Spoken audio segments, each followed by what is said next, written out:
继续来关心咱国内亲像这乐生疗养院，也是讲新店的刘公圳，这等等拢是真有代表性的逼人迁徙的这个案例。两公约的国际审查报告嘛，要针对着台湾这逼人迁徙的争议，要求咱的国家人权委员会要来进行全国性的调查。即马为着要来回应这个国际的建议，人权会是要来展开轰炸的专案，嘛要公开来招这个共有财产的这个关系人参加访谈。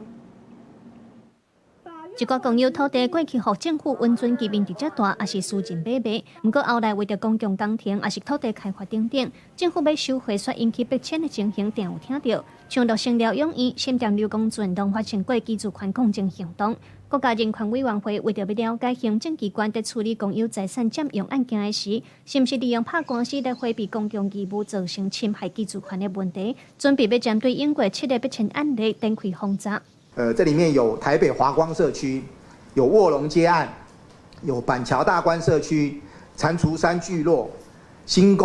店柳公郡案、三峡龙埔里刘家以及乐生疗养院。国家的角色不应仅止于法庭上的胜诉者，更应是人民基本权利的坚定守护者。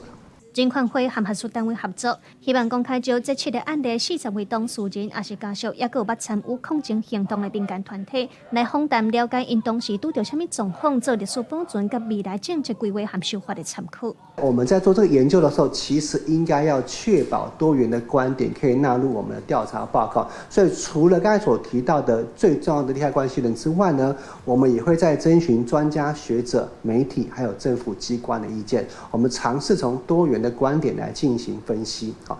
人权会表示，这个专案拍算自2月开始，一直到年底，会完成访谈、开公听会，也有地方说明会，嘛进一步出版。希望这个访谈成果，通正做未来促进居住权和基本人权的保障。记者卢尚珠、郑俊尧台北报道。